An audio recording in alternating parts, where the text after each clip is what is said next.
दोस्तों आज तक मैंने अपने इस चैनल पे 99.9% किराना की दुकान से रिलेटेड कंटेंट बनाए हैं। आज भी वही होने वाला है। लेकिन उन कंटेंटों में मैंने आप लोगों को बताया कि भाई नई दुकान कैसे करें, सामान कहाँ से लाए, कौन सा सामान कहाँ से लाए, कैसे क्या करना है दुकान चलाने के लिए। आज भी ऐसी ही है। आज का थोड़ा सा अलग है। आज मैं बताता हूँ कि किराना की दुकान करने के बाद एक दुकानदार को क्या क्या परेशानी आती है। अपने एक्सपीरियंस के हिसाब से 6-7 टॉपिक मैंने नोट किए हैं पॉइंट। वो 6-7 पॉइंट मैं आप लोगों के साथ शेयर करूंगा कि एक दुकानदार को दुकान करने के बाद क्या क्या प्रॉब्लम फेस करनी पड़ती हैं। नमस्कार दोस्तों, मैं आपका होस्ट रवि रविंदर मेरे यूट्यूब चैनल रवि किराना बिजनेस में आप लोगों का स्वागत करता हूं। और देर ना करते वीडियो करते हैं शुरू। सबसे पहला पॉइंट ले लेते हैं। सबसे पहला मेरा पॉइंट है, नई नई दुकान करने के बाद कस्टमर जोड़ना। ये सबसे बड़ी प्रॉब्लम है। अब आपने मान लो बाज़ार में, मार्केट में, गांव में, गली मोहल्ले में, कहीं भी XYZ जगह पे दुकान कर ली। अब ये तो है नहीं कि भाई आपने आज दुकान कर ली तो आते ही भाई जितने भी कस्टमर थे सारे आपके दुकान पे आएंगे। सबसे बड़ी प्रॉब्लम यही हो जाती है। उसका क्या होता है कि नई दुकान करने के बाद कस्टमर तो मान लो कि एक गली में, गाँव में, बाज़ार में 100 हैं, कस्टमर थोड़ी बढ़ेंगे, दुकानें तो बढ़ रही हैं, तो कस्टमर तो उतने ही हैं। अब वो कस्टमर पहले से जहाँ से सामान लेते थे अभी भी वो वहीं से ले रहे हैं। आपने नई दुकान की है तो क्या हुआ, वो तो वहीं से ले रहे हैं। सबसे मेन प्रॉब्लम आती है कस्टमर को जोड़ना। कस्टमर कैसे जोड़ना है, स्टार्टिंग में वो बता रहा हूँ मैं। कस्टमर कैसे जोड़ना वो इसी वीडियो में बता रहा हूँ। प्रॉब्लम के साथ उसका सॉल्यूशन भी बता रहा हूँ। कभी सोचो कि खाली प्रॉब्लम बता दी, सॉल्यूशन भी बताऊंगा मैं। 6-7 पॉइंट है, उनका सबका सॉल्यूशन भी साथ साथ बताऊंगा। तो कस्टमर कैसे जोड़ना है शुरू में। कस्टमर को देखो, शुरू में आपको अपना रेट कम रखना है अगर नई दुकान करनी, क्योंकि ऑलरेडी मार्केट में बड़े बड़े मगरमच्छ बैठे हैं। आप उनसे कंपटीशन में जा रहे हो तो कुछ तो आपके अंदर खासियत होनी चाहिए ना, जो कस्टमर आपके पास आए। 10 रुपये की बगल वाला चीज़ दे रहा, 10 की उधर वाला दे रहा, तो आप भी 10 की दोगे तो वो उधर से क्यों आएंगे। अगर आप 9 की दोगे तभी तो आएंगे। आपको शुरू में 3 से 4 महीने रेट कम रखना है ताकि कस्टमर आपसे जुड़ जाए। क्वालिटी रखनी है, बढ़िया क्वालिटी का माल रखना है, क्वांटिटी रखनी है। क्वांटिटी, हर चीज़ आपकी दुकान पे होना चाहिए। सारे माल, सारी वैरायटी आपकी दुकान पे होनी चाहिए। अगर कस्टमर आ गया आपके पास और 20 आइटम की लिस्ट लेके आ गया तो 20 के 20 मिलने चाहिए, फिर कस्टमर आपसे जुड़ जाएंगे। स्टार्टिंग में सबसे मेन क्या है, स्टार्टिंग में 3-4 महीने तक मार्जिन ना के बराबर रखो, अच्छी चलेगी दुकान। पहला प्रॉब्लम वाला सॉल्यूशन भी बताया और प्रॉब्लम भी बता दिया, पहला पॉइंट था। दूसरा मेरा पॉइंट है, किराना की दुकान करने में क्या क्या परेशानियां हो सकती है। दूसरा पॉइंट है, कुछ प्रोडक्ट ऐसे होंगे जिसमें मार्जिन ना के बराबर मिलेगा। ना के बराबर मतलब मिलेगा ही नहीं, ये सोच लो ना के बराबर में। तो फॉर एग्जांपल के लिए लेता हूँ, अब मुझे और सिटी का नहीं पता, लेकिन मेरे शहर में मुझे 35 रुपये 50 पैसे का आधा केजी अमूल का दूध मिलता है। उस पर MRP है 36 रुपये, 50 पैसे बचते हैं। ये एक एग्जांपल के लिए बता रहा हूँ मैं। एक प्रोडक्ट, अमूल के जितने भी प्रोडक्ट होते हैं किसी में भी 10% से ऊपर बहुत रेयर चांस है कि मार्जिन होगा। अब उस दूध के पैकेट को हम फ्रिज में भी रखते हैं, ठंडा भी करना है, फिर अगर कस्टमर आएगा तो उसको पन्नी में डाल के देना भी, पैकेट में डाल कर देना भी है। क्या बचा, कुछ भी नहीं बचता। ये मैं एक एग्जांपल बता रहा हूँ। चीनी है, अगर मैं 50 रुपये केजी लाता हूँ तो चीनी 50 रुपये केजी ही बेचनी पड़ती है, क्योंकि चीनी दुकान की एक ऐसी चीज़ है जो पूरी दुकान का एक स्तंभ होता है, एक रीढ़ की हड्डी होती है कस्टमर के लिए। क्योंकि कस्टमर को ये पता होता है कि भाई चीनी का भाव आजकल क्या चला हुआ है। कस्टमर को ये नहीं पता होगा मसाले का रेट क्या है, या कुछ ऐसी आइटम जो दुकान पे रोज़ ना बिकती है उसका रेट क्या है। लेकिन दुकान पे रोज़ बिकती है, कस्टमर को रोज़ चाहिए, रोज़ खाता है कस्टमर चीनी। उसमें किराना की दुकान वाला मार्जिन नहीं लेता, 50 की आती है 50 की बेचता है। तो ये बहुत छोटी छोटी कुछ आइटम ऐसी हैं जिसमें हमें मार्जिन बिल्कुल नहीं मिलता, लेकिन वो मजबूरी में हमें रखनी पड़ती हैं। वो रखनी भी पड़ेंगी। हम ये नहीं सोचेंगे कि भाई इसमें मार्जिन नहीं है चलो इसको नहीं रखते। अब कस्टमर को तो वो रोज़ चाहिए, चीनी रोज़ चाहिए, दूध रोज़ चाहिए। और किसी ब्रांड का लिया हो, उसमें आपको अभी इसमें 50 पैसे बच रहे, उसमें 1 रुपया बच जाएगा। 1 रुपया भी कुछ नहीं हुआ यार। ठंडा करो, पन्नी दो। तो ये एक मैं बता रहा हूँ, ये चीज़ें हैं रखनी पड़ेंगी, तो इनसे थोड़ा सा देख के। लेकिन ऐसा नहीं है कि भाई इनमें मार्जिन नहीं है तो सब में नहीं है। कुछ ऐसे प्रोडक्ट है जो इनका मार्जिन को कवर कर लेते हैं। प्रॉब्लम बता दी, उसका सॉल्यूशन। कुछ और प्रोडक्ट है लाइक बेकरी के आइटम है, कन्फेक्शनरी का आइटम है, कॉस्मेटिक का आइटम है, स्टेशनरी का आइटम है। ये अगर आपकी दुकान पे है तो ये अपने मार्जिन के साथ उस चीज़ के मार्जिन को भी पकड़ के ले आएंगे। प्रॉब्लम दूध चीनी थी, सॉल्यूशन ये प्रोडक्ट है।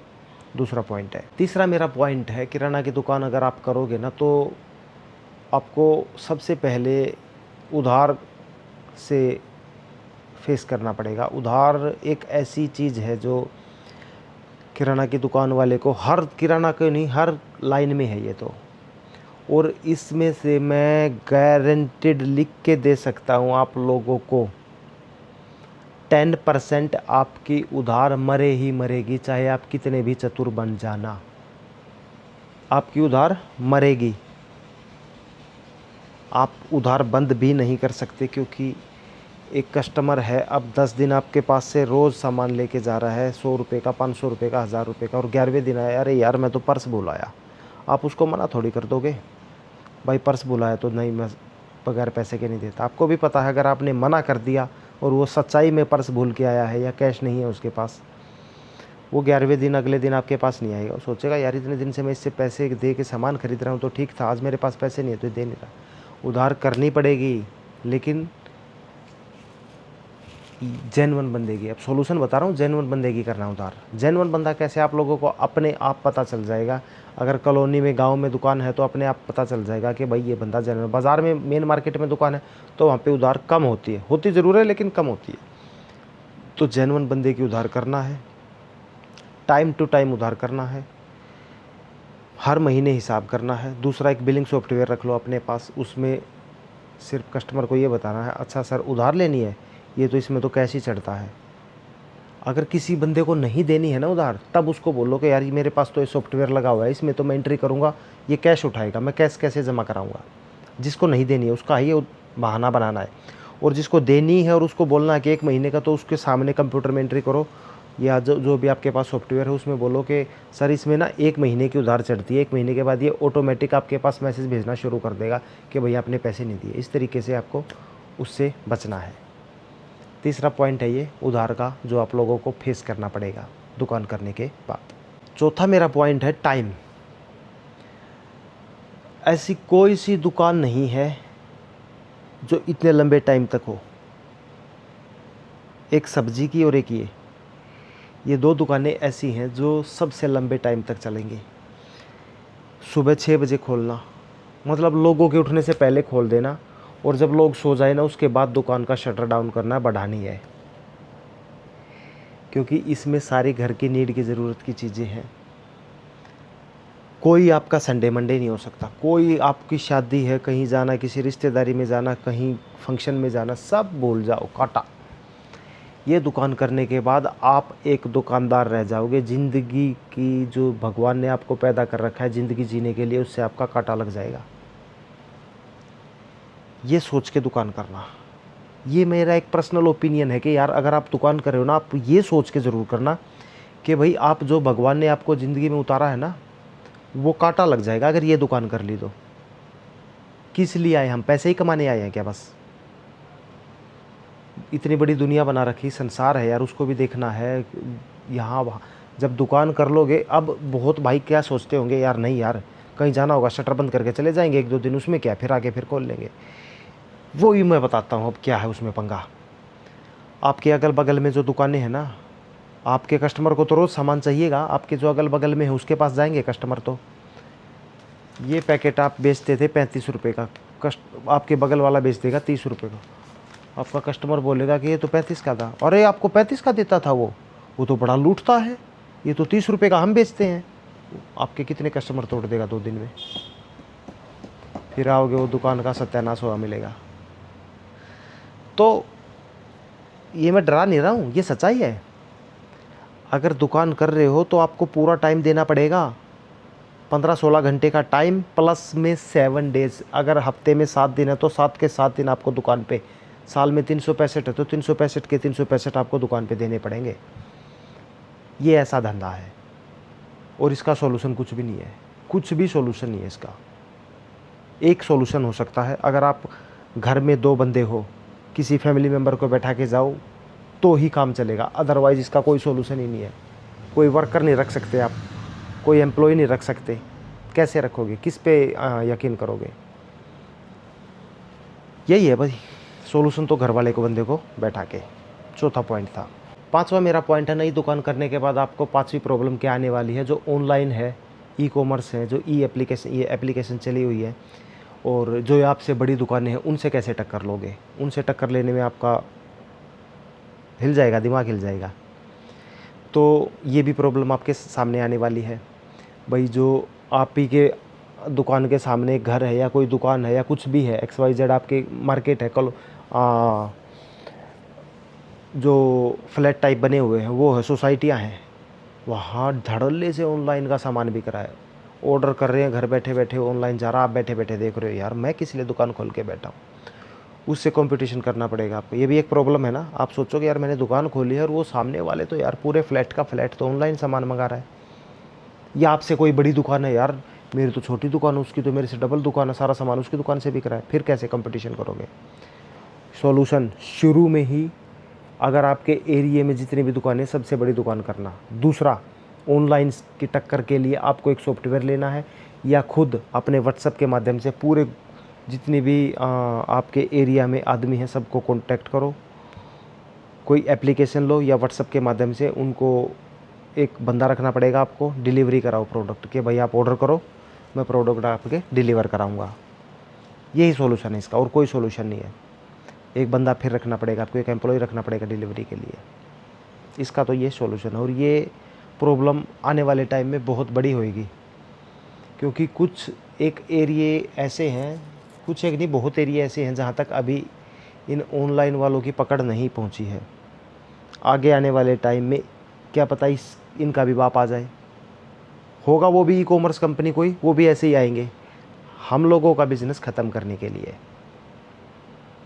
तो ये भी एक बड़ी प्रॉब्लम आपके सामने आएगी। छठा मेरा पॉइंट है, नई दुकान करने के बाद आप लोगों का दिमाग ख़राब क्यों होगा, क्योंकि जो कस्टमर आएंगे ना वो मोल भाव बड़े करते हैं।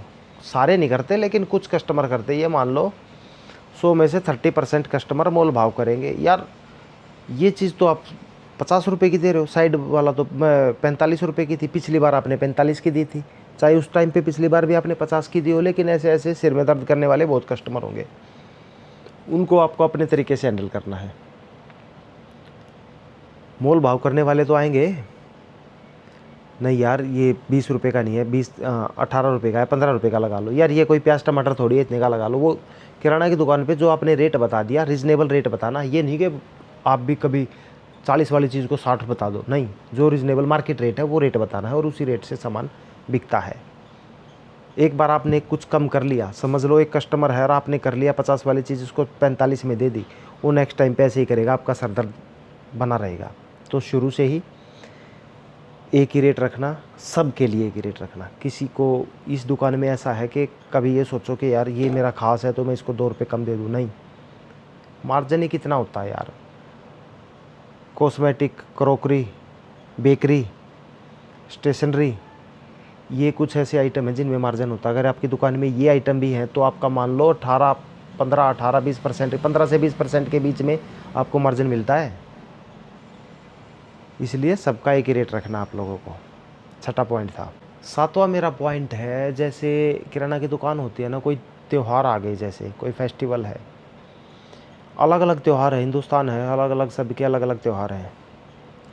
और इसमें क्या होता है, त्यौहार में हम जैसे कुछ मान लो दिवाली आ गई, एक एग्जांपल के लिए बता रहा हूँ, दिवाली है, होली है, तीज है, त्यौहार है, ईद है, जो भी है, उस त्यौहार पे, दिवाली पे हमने माल भर लिया अपनी दुकान में 10,000 रुपये का, 20,000 रुपये का, 50,000 का, 1 लाख का, वो बिक गया, दिवाली से पहले ही बिक गया। अरे यार ये तो बिक गया, दिवाली तो 2 दिन बाद है, ये तो मेरा पहले ही बिक गया। अगर दिवाली से 2 दिन पहले ही इतना बिक गया तो उसके दिवाली वाले दिन तो बहुत बिकेगा। फिर उठा के 1 लाख की जगह सीधा 5 लाख का भर दिया, या 10,000 की जगह सीधा 50,000 का भर दिया, अब वो बिका नहीं। ये बड़ी प्रॉब्लम आएगी आप लोगों को। माल लिमिटेड माल भरना है, आप सोचो त्यौहार तो साल में एक ही बार आएगा। एक एग्ज़ाम्पल के तौर पे भाई होली है, होली में गुलाल वगैरह रंग वगैरह बिकते हैं। आपने मंगा लिए 10,000 के, आपके बिक गए। आपने मंगा लिए 50,000 के, आपके नहीं बिके, आपके 10 के बिके, 40 के बच गए। 40,000 रुपये आपकी पूंजी ऐड होगी, 1 साल के बाद ही बिकेंगे वो। ये एक एग्जांपल बताऊँ मैं, होली दिवाली ऐसी बहुत है, नवरात्रे हैं, नवरात्रों में नारियल वगैरह होती है, चुनरी वगैरह होती है, बहुत प्रसाद है। तो ये थोड़ा सा मेंटेन करके रखना पड़ेगा आपको। 1-2 त्यौहार आएगा, आपको अपने आप पता चल जाएगा। स्टार्टिंग में कम ही रखना है, ज़्यादा भरने की ज़रूरत नहीं है। कम माल रखो, कोई बात नहीं, मार्जिन उतना ही आ जाएगा। ज़्यादा माल फंसाओगे वो पैसा और ऐड हो जाएगा। तो शुरू में कम माल रखना है, चाहे कोई भी त्यौहार हो। त्यौहार का बता रहा हूँ मैं, दुकान तो पूरी भर के रखनी है, लेकिन जो त्यौहार फेस्टिवल है साल में एक बार आता है, उसके लिए आपको पूरा स्टॉक पूरा ठोक के नहीं भरना कि यार त्यौहार है सारा ही मेरे से खरीदेंगे। और भी दुकानें हैं भाई, तेरे से ही नहीं खरीदेंगे, बहुत दुकानें हैं मार्केट में, सबसे खरीदेंगे। तो थोड़ा लिमिटेड माल रखना है, जितना आपको लगे कि हाँ इतना ही बिक सकता है उतना ही रखना, ज़्यादा भरने की ज़रूरत नहीं है। 7वां पॉइंट था। 8वां मेरा पॉइंट है, सबसे बड़ी प्रॉब्लम क्या है कि ये जो दुकान है इसमें 1-1 रुपया इकट्ठा करना पड़ता है। कोई बिस्किट है 4 रुपये 40 पैसे का पड़ता है, 5 रुपये वाला बिस्किट। कोई भी कंपनी है, बड़ी बड़ी कंपनियों का नाम तो मैं किसी का लेता नहीं, लेकिन बड़ी बड़ी कंपनियों का भी 4 रुपये 40 पैसे 45 पैसे ऐसे मतलब मोटा मोटा 50 पैसे एक 5 रुपये वाले बिस्किट पे बचते हैं। 10 रुपये वाले बिस्किट पे 1 रुपया 20 पैसे, 1 रुपया 10 पैसे, ब्रांड है जो बड़े बड़े ऐसे बचते हैं, 1 रुपया 25 पैसे ऐसे बचते हैं। 1-1 रुपया इकट्ठा करना पड़ेगा, ये सबसे बड़ी प्रॉब्लम है। तो किराना की दुकान खोलो तो सोच समझ के खोलना। अब एक चीज़ बताऊँ मैं आप लोगों को, ऐसे ही कोई और दुकान है, जूते की दुकान है, कपड़े की दुकान है, हमारे पास आके मोल भाव करेंगे लोग कि कि यार ये पैकेट है, मैंने 30 का बोल दिया उसको, 20 का बोल दिया, यार 18 का लगा ले। और वही कस्टमर एक मॉल में जाके 2500 के जूते 3000 के खरीद लाएगा, वहाँ 500 फालतू दे आएगा, यहाँ 1 रुपये के लिए रोएगा। तो इस चीज़ से भी थोड़ा सा आपको देखना है कि 1-1 रुपया इकट्ठा करना, और वो 1-1 रुपया कितनी मगजमारी करके इकट्ठा होगा। बहुत मगजमारी करनी पड़ती है कस्टमर के साथ, तब वो 1-1 रुपया इकट्ठा होता है। तो ये दुकान करनी है या वो दुकान करनी जिसमें सिर्फ दिन में हमें 3-4 कस्टमर चाहिए बस, टेंशन फ्री। कपड़ा है, जूता है, किसी और चीज़ की बड़े बड़े जिसको 500-1000 से आइटम ही शुरू होता है, वो करनी है। इसमें तो भाई 1-1 रुपये के बच्चे आएंगे, अंकल 5 रुपये और 5 टॉफ़ी के डिब्बे खुलवा देंगे, 5 डिब्बों में से 1-1 दे दो ऐसा भी होता है। तो सोच समझ के दुकान करनी है। ये थे मेरे 8 पॉइंट जो मेरे एक पर्सनल एक्सपीरियंस के हिसाब से मैंने आप लोगों के साथ शेयर किए हैं। उम्मीद करता हूँ आप लोगों को पसंद आई होगी वीडियो। अगर पसंद आई हो तो वीडियो को ज़रूर शेयर करना, और मिलते हैं नेक्स्ट वीडियो में। तब तक के लिए नमस्कार।